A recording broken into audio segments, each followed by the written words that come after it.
ذلك لمن لم يكن أهله حاضر المسجد الحرام واتقوا الله واعلموا أن الله شديد العقاب وأتموا الحج والعمرة لله پورا کرو حج کو اور عمرے کو للہ اللہ رب العزت کے لیے فَإِنْ أُحْصِرْتُمْ فَمَا اسْتَيْسَرَ مِنَ الْهَادِ پس اگر تم روک دیے جاؤ فَمَا اسْتَيْسَرَ وہ جو آسانی ہو ہدی میں سے اسے بھیج دو وَلَا تَحْلِقُوا رُؤُوسَكُمْ اور نہ منڈواؤ اپنے سروں کو حَتَّى يَبْلُغَ الْهَدْيُ مَحِلَّهُ حتیٰ کہ وہ پہنچ جائے ہدی یعنی قربانی کا جانور محلہ حلال ہونے کی جگہ پر فَمَنْ كَانَ مِنْكُمْ مَرِيضًا پس وہ شخص جو تم میں سے مریض ہو او بِهِ أَذًى مِنْ رَأْسِهِ یا اس کو کوئی سر کے اندر تکلیف ہو فَفِدْيَةٌ مِنْ صِيَامٍ تو وہ فدیہ دے من صیام روزوں کے ذریعے او سودا کا دن یا صدقے کے ذریعے او نسک یا قربانی کے ذریعے فَإِذَا أَمِنْتُمْ پس جب تم امن کے اندر ہو جاؤ فَمَنْ تَمَتَّعَ بِالْعُمْرَةِ إِلَى الْحَجِّ پس وہ جس شخص نے فائدہ اٹھایا عمرے کے ذریعے اور حج کے ذریعے فَمَا اسْتَيْسَرَ اسے چاہیے کہ جو اس کے لیے آسانی ہو قربانی میں سے وہ قربانی کرے فَمَنْ لَمْ يَجِدْ فَصِيَامٌ وہ شخص جو نہ پائے قربانی کا جانور فَصِيَامٌ وہ روزے رکھے ثلاثة أيام 3 دن فی الحج حج کے دنوں میں وسبعة إذا رجعتم اور 7 روزے اذا رجعتم جب وہ گھر لوٹ آئے تلک عشرۃ کاملہ یہ مکمل 10 ہو جائیں گے ذالک لمن لم یکن اہلہ حاضر المسجد الحرام یہ اس شخص کے لیے ہے کہ نہ رہتے ہو اس کے اہل مسجد حرام میں واتقوا اللہ اللہ سے ڈرو وعلموا جان لو ان اللہ شدید العقاب بے شک اللہ رب العزت سخت پکڑنے والے ہیں یہاں سے حج کے احکام شروع ہو رہے ہیں اس رکوع کے شروع کے اندر اللہ رب العزت جہاں لوگوں نے رسول اللہ صلی اللہ علیہ وسلم سے سوال کیا تھا چاند کے بارے میں تو پھر اللہ رب العزت نے وہ فرمایا کہ یہ چاند ہے یہ لوگوں کے وقت معلوم کرنے کے لیے آلہ ہے اور حج کا وقت معلوم کرنے کے لیے بھی آلہ ہے یہاں سے حج کے احکام شروع ہو رہے ہیں وَأَتِمُّوا الْحَجَّ وَالْعُمْرَةَ لِلَّهِ فرمایا حج کرو اور عمرہ کرو اللہ رب العزت کے لیے فرمایا جب تم نے حج کا احرام باندھ لیا یا عمرے کا احرام باندھ لیا پھر اسے پورا کرنا ضروری ہے ہاں اگر کسی وجہ سے آپ کو روک دیا جاتا ہے جس طرح 6 ہجری میں محمد الرسول اللہ صلی اللہ علیہ وسلم اور صحابہ کرام جب حج عمرے کے لیے گئے تو انہیں وہاں روک دیا گیا عمرہ کرنے کے لیے وہاں آگے نہیں جانا دیا فرمایا اگر کوئی چیز آپ کو احسار ہو جائے بیماری کی وجہ سے آ جائے دشمن کی وجہ سے آ جائے یا کسی بھی وجہ سے کوئی ایسا واقعہ پیش آ جائے جس کی وجہ سے آپ عمرے کے لیے یا حج کے لیے نہیں جا سکتے فرمایا فَمَسْتَيْسَرَ مِنَ الْهَادِ ہدی کہتے ہیں جانور کو اس دور کے اندر لوگ جانور کو ساتھ لے کر جاتے تھے اور وہاں جا کر جانور کو ذبح کرتے تھے تو فرمایا آپ جو ہدی کا جانور ہے جو باقی لوگ جا رہے ہیں وہ ہدی کا جانور وہاں بھیج دو اور جا کر وہاں جانور کو ذبح کر دیا جائے اور فرمایا بَلَا تَحْلِقُوا رُؤُوسَكُمْ اپنے سر کو نہ مڑواؤ بلکہ احرام کو بھی نہ کھولو احرام کی حالت کے اندر ہی رہنا ہے فرمایا حَتَّى يَبْلُغَ الْهَدْيُ مَحِلَّهُ حتیٰ کہ آپ کو پتہ چل جائے کہ وہ جانور جو میں نے بھیجا ہے وہ حلال ہونے کی جگہ جہاں اسے حلال کیا جانا ہے وہاں پہنچ چکا ہے اور پھر وہاں ایک اندازے کے ساتھ ایک وقت مقرر کیا جائے جب وہاں جانور حلال ہو جائے اس کے بعد آپ اپنے حرام کو کھول سکتے ہیں سر منڈوا سکتے ہیں تو یہ تو اس دور کی بات تھی آج کے دور کے اندر انسان پیسے دیتے جو لوگ قافلے کے ساتھ جا رہے ہیں اور وہاں جا کر پتہ ہوتا ہے جب وہ پیسے دے کر جانور کو ذبح کر دیں تو اسے کال کے ذریعے بتا دیں تو یہاں اپنا احرام کو بھی کھول سکتا ہے اپنے بالوں کو بھی سر کو منڈوا سکتا ہے تو یہاں امام حنیفہ رحمۃ اللہ علیہ فرماتے ہیں کہ بلکہ اس جانور کو وہاں بھیجے گا جہاں حرم کے اندر وہاں جانور جا کر جانور کو ذبح کیا جائے گا پیسے دے گا وہاں جا کر وہ جانور کو خریدیں گے اور لے کر اسے ذبح کریں گے لیکن امام شافعی رحمۃ اللہ علیہ فرماتے ہیں کہ نہیں بلکہ جس جگہ اس آدمی کو روک دیا گیا دشمن کی وجہ سے یا بیماری کی وجہ سے یا کسی بھی وجہ سے آدمی جس جگہ رک چکا ہے وہی جانور کو ذبح کرے گا وہی جانور خریدے گا اگر اس کے پاس ہے تو اسے وہی ذبح کر دے اگر نہیں ہے تو خرید کر اسی جگہ ذبح کرے گا امام شافعی رحمۃ اللہ علیہ دلیل یہ دیتے ہیں کہ رسول اللہ صلی اللہ علیہ وسلم جب عمرے کے لیے گئے تو ان کو جہاں روک دیا گیا حدیبیہ کے مقام پر لوگوں نے جانوروں کو ذبح کر دیا امام حنیفہ رحمۃ اللہ علیہ کی دلیل یہ ہے وہ فرماتے ہیں کہ نہیں بلکہ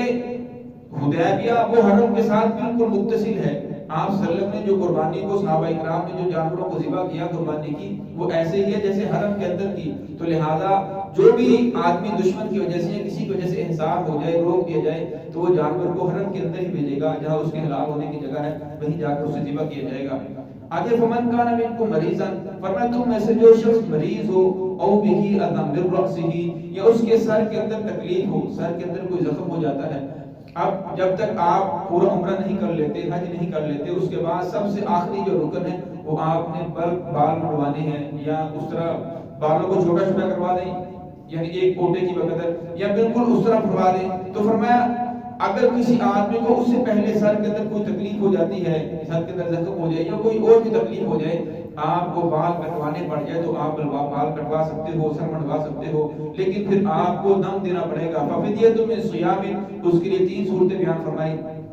فرمایا اس کے لیے یا تو پھر 3 روزے رکھو اور صدقہ کر دیں یا صدقہ کرو. صدقہ کیا ہے 6 مسکینوں کو کھانا کھلاؤ اور نسک یا پھر قربانی کا جانور لے کر اسے ذبح کرو تاکہ آپ سے ذمے سے جو آپ نے پہلے بالوں کو کٹوا لیا ہے یہ دم ختم ہو جائے گا. فَإِذَا أَمِنْتُمْ اور فرمایا جب تم امن کے اندر ہو جاؤ فَمَنْ تَمَتَّعَ بِالْعُمْرَةِ إِلَى الْحَجِّ فرمایا جس آدمی نے حج اور عمرہ کیا ہے تمتع یعنی فائدہ اٹھانا جس آدمی نے فائدہ اٹھایا ہے حج اور عمرے کے ذریعے تو اسے چاہیے کہ وہ جو اس کے بعد جو بھی میسر ہو قربانی کو جانور کو ذبح کرے.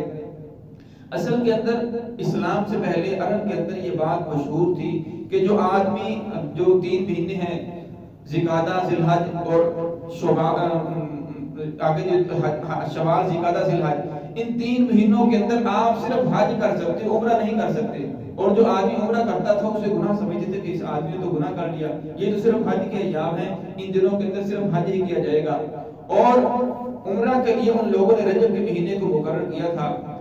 یہ لوگ جو وہاں رہتے تھے مسجد حرام کے اندر ان کے لیے تو آسانی تھی وہ تو جب چاہیں بعد میں کر سکتے تھے لیکن جو لوگ دور دراز سے آئے ان کے لیے حج کے لیے علیحدہ سفر کرنا پڑتا تھا اور عمرے کے لیے علیحدہ سفر کرنا پڑتا تھا. اور جب اسلام آیا تو اللہ رب العزت نے مسلمانوں کے لیے آسانی کر دی کہ جو آدمی حج کے لیے جائے تو وہ حج کے ساتھ عمرہ بھی کر سکتا ہے اور اسی طرح دونوں کو ملا کر بھی کر سکتا ہے. اس کا طریقہ کار یہ ہوتا ہے کہ آدمی جب وہاں جا کر احرام باندھتا ہے تو احرام باندھنے کے بعد پہلے وہ عمرہ کرتا ہے عمرہ کرنے کے بعد پھر احرام کو کھول دیتا ہے پھر 8 ذی الحج کو دوبارہ احرام باندھتا ہے اور پھر حج کے جو 5 دن ہیں ان دنوں کے اندر حج ادا کرتا ہے. تو اسے حج تمتع کہا جاتا ہے. اور حج